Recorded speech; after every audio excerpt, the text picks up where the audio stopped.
बच्चों, आज के इस हिंदी के वीडियो में सभी का स्वागत है। आज हम लोग कक्षा 8 की हिंदी की पुस्तक वसंत भाग 3 का पाठ 11 जब सिनेमा ने बोलना सीखा, इस पाठ का प्रश्न उत्तर हम लोग कर रहे थे और उसी को आज हम लोग पूरा करेंगे। तो अब हम लोग पिछले वीडियो में जो पूरा किए थे पाठ से आगे का प्रश्न, और इसमें जो है पहला प्रश्न था, मूक सिनेमा में संवाद नहीं होते, उनमें दैहिक अभिव्यक्ति की प्रधानता होती है। पर सिनेमा जब बोलने लगा तो उनमें अनेक परिवर्तन हुए और उन परिवर्तनों को अभिनेता, दर्शक और कुछ तकनीकी सोच से पाठ का आधार लेकर खोजें और साथ ही अपनी कल्पना का भी सहयोग लें। तो अब यहाँ पर और दूसरा प्रश्न हम लोगों ने किया था कि डब फिल्में किसे कहते हैं, और कभी कभी डब फिल्मों में अभिनेता के मुंह खोलने और आवाज़ में अंतर आ जाता है, इसका कारण क्या हो सकता है। तो इसको हम लोगों ने पूरा कर लिया था। और आज जो इसमें हम लोग यहाँ तक किए थे, पहले प्रश्न तक। और दूसरा प्रश्न अब हम लोग करेंगे कि डब फिल्में किसे कहते हैं। कभी कभी डब फिल्मों में अभिनेता के मुंह खोलने और आवाज़ में अंतर आ जाता है, इसका कारण क्या हो सकता है। तो यहाँ पर हम लोग शुरू करेंगे पाठ से आगे।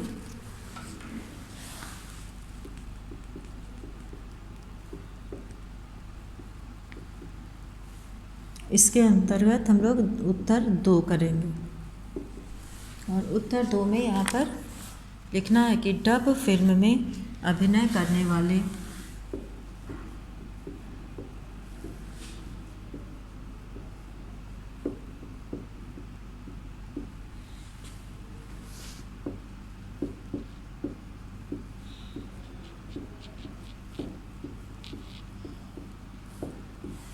डब फिल्म में अभिनय करने वाले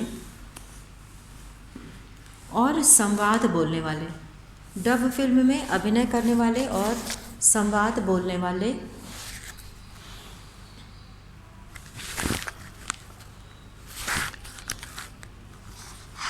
दोनों अलग अलग होते हैं। डब फिल्म में ये दोनों जो है वो अलग अलग होते हैं।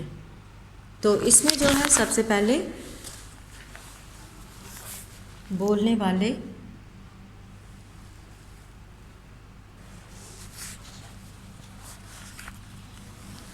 दोनों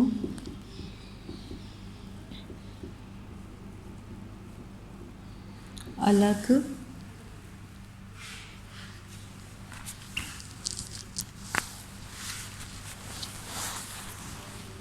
अलग अलग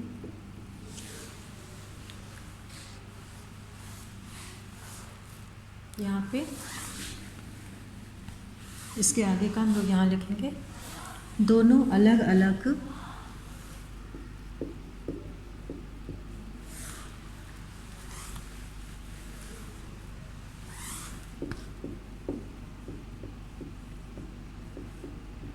होते हैं, दोनों अलग अलग होते हैं डब फिल्मों में। कभी कलाकार के मुंह खोलने, कभी कलाकार के मुंह खोलने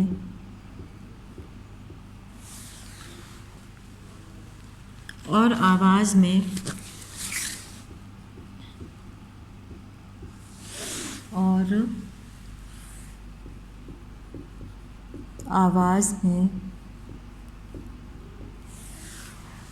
कभी कभी कलाकार के मुंह खोलने और आवाज़ में अंतर आ जाता है,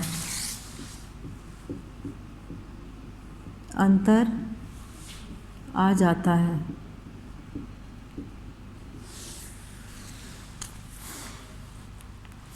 ऐसा तब होता है जब ऐसा तब होता है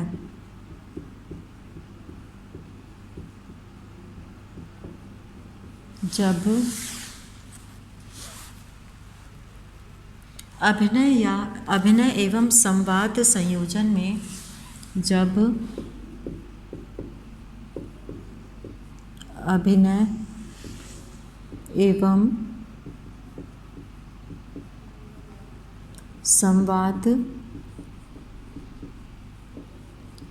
संयोजन में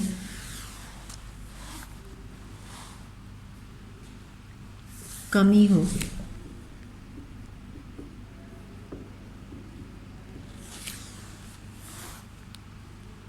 संयोजनकर्ता पूरी तरह से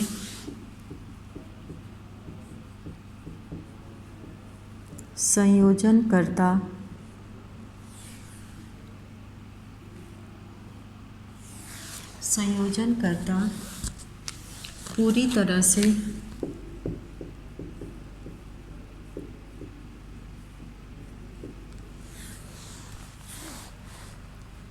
निपुण न हो।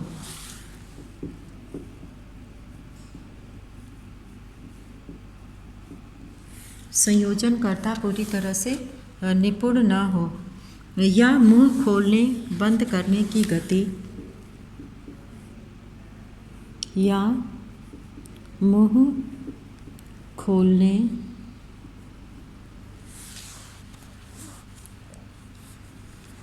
और बंद करने की मुंह खोलने और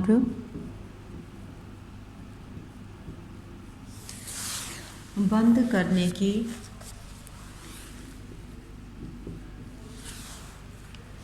गति असमान हो। गति असमान हो या अभिनेता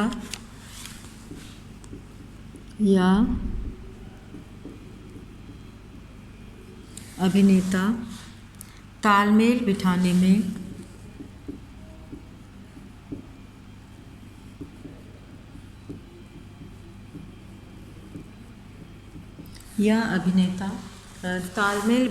में असफल हो।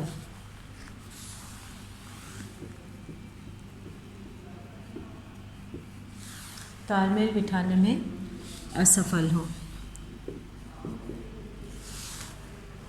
तो ये जो है डब फिल्में जिसमें कि संवाद, जब डब फिल्में बनती हैं तो अभिनेता के मुंह खोलने और आवाज़ में अंतर आ जाता है। तो वो या तो पहले बोल लेता है संवाद को या फिर जो है संवाद पहले हो जाता है, मुख बाद में खुलता है।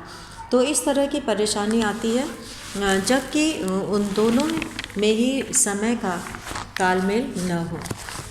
तो दोनों के मुंह खोलने और बंद करने की गति और संवाद के बोलने की गति जब एक समान होती है तभी जो है वो सही बनता है। और अब हम लोग यहाँ पे दूसरा प्रश्न करेंगे।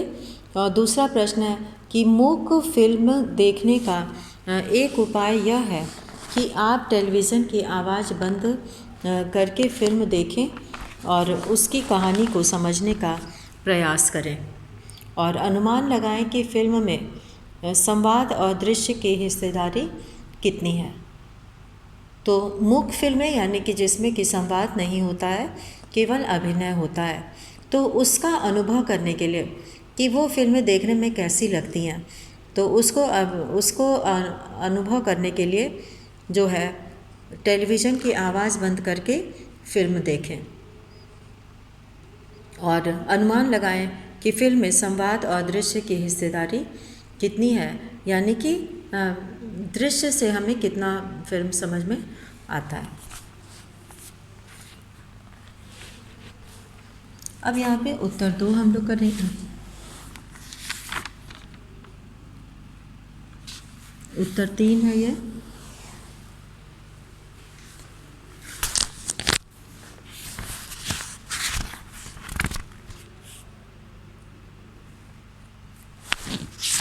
यहाँ पर हम लोग पाठ से आगे का दोनों हो गया। अब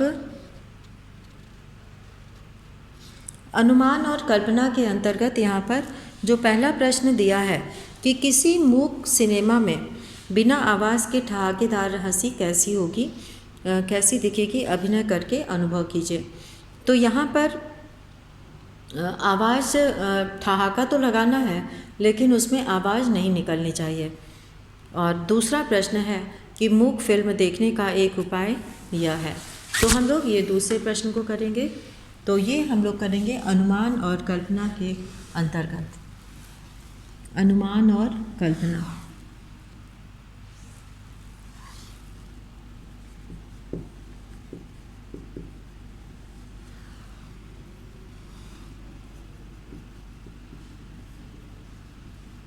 अनुमान और कल्पना में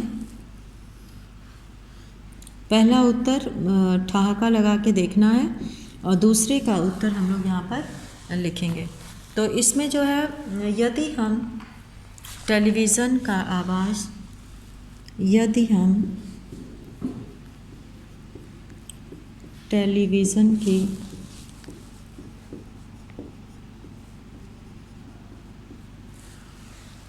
आवाज़ बंद करके देखें,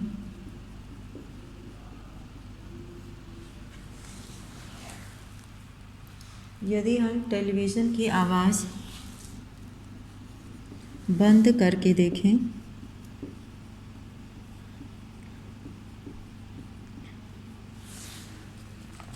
तो हम पाएंगे कि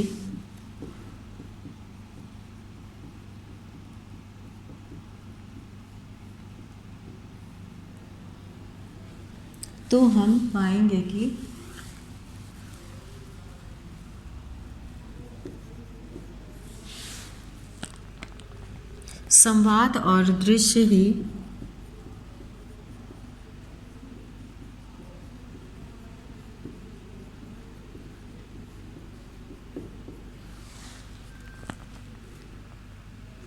फिल्म को प्रभावित बनाते हैं। फिल्म को प्रभावित बनाते हैं।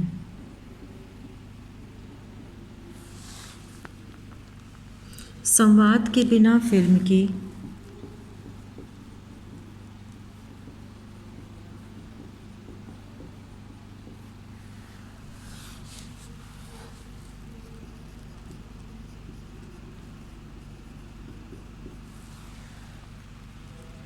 कहानी समझ पाना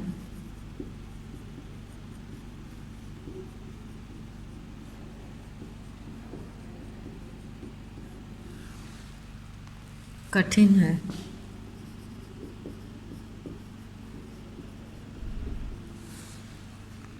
वास्तव में संवाद और दृश्य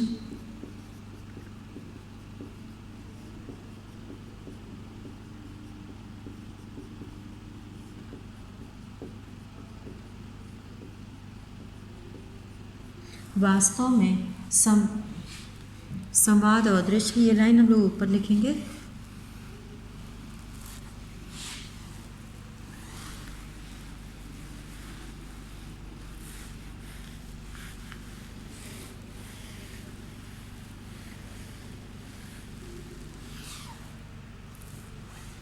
संवाद के बिना फिल्म की कहानी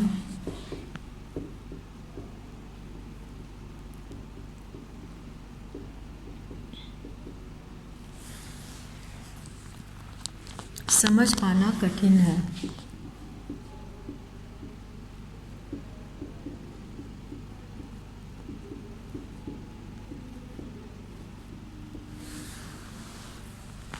वास्तव में संवाद और दृश्य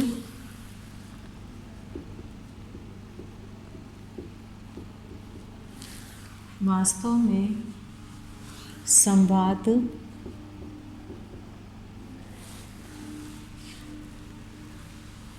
और दृश्य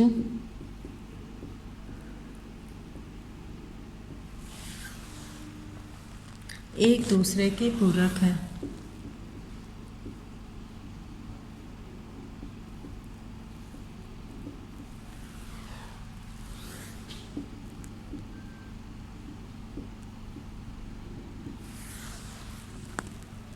क्योंकि बिना संवाद के कहानी की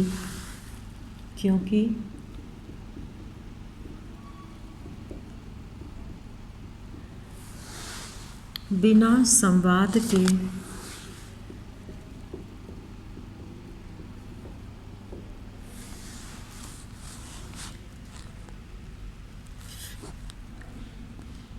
फिल्म की कहानी समझ पाना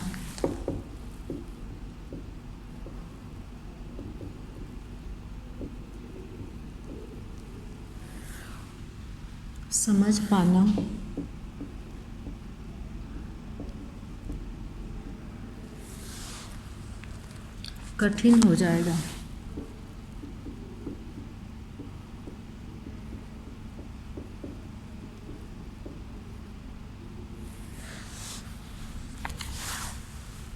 और अब हम लोग यहाँ पर करेंगे भाषा की बात। भाषा की बात में जो पहला प्रश्न यहाँ पे दिया हुआ है,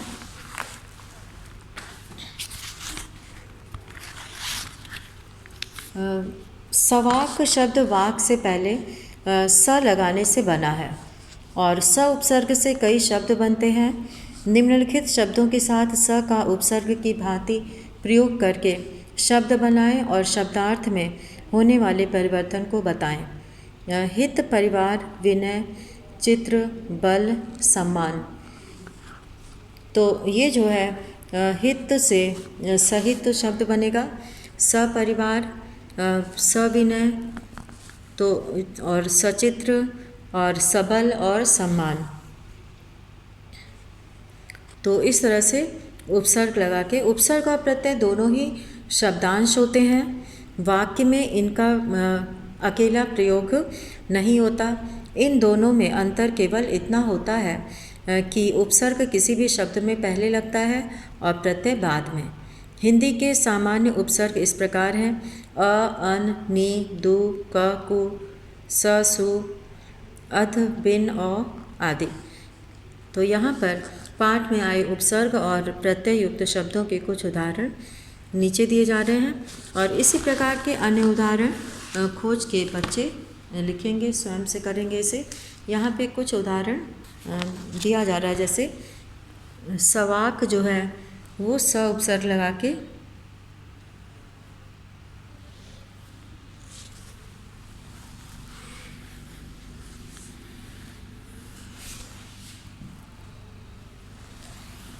भाषा की बात,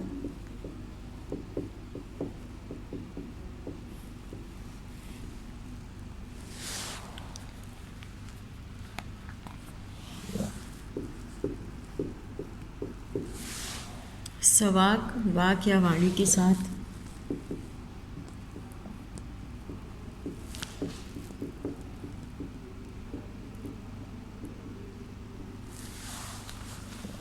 सविनय,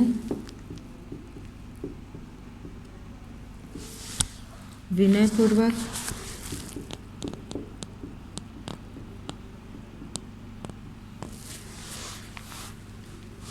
सचित्र चित्र सहित,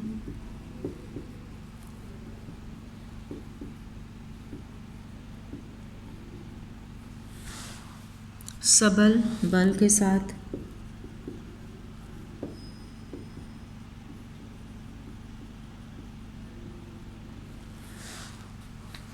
ससम्मान,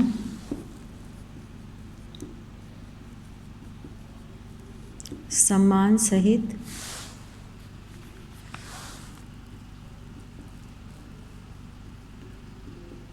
सम्मानपूर्वक, सपरिवार,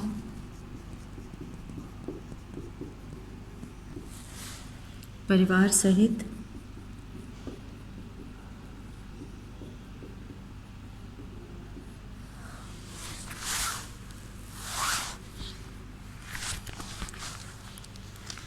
सपरिवार, परिवार सहित। तो इस तरह से हम लोगों ने यहाँ पे आज इस पाठ के प्रश्नों को किया और इसमें जो है मूल शब्द और प्रत्यय के और भी उदाहरण पाठ से खोज के छात्र स्वयं से करेंगे। और इसमें जितना भी लिखा गया है, इसमें स वाक में स उपसर्ग लगाया गया है, विनय में स लगाया गया है, सविनय जिसका अर्थ है विनयपूर्वक, और चित्र में स लगाया गया है, सचित्र बनाया चित्र सहित, और बल में स उपसर्ग लगाया गया है बल के साथ, ससम्मान, सम्मानपूर्वक। परिवार में स लगाया गया है, परिवार सहित। तो ये जो है यहाँ पे उपसर्ग का प्रयोग बताया गया। और इसी तरह के और भी उपसर्ग और प्रत्यय से युक्त शब्द खोज के लिखना है पाठ से। तो इसे पाठ को पढ़कर उसमें खोजना है। और जैसे कि पारिश्रमिक शब्द है, पारिश्रमिक में एक प्रत्यय है, परिश्रम मूल शब्द है। तो इसी तरह के भी और प्रत्यय खोजने हैं। तो इसी के साथ आज का वीडियो यहीं समाप्त करते हैं। धन्यवाद।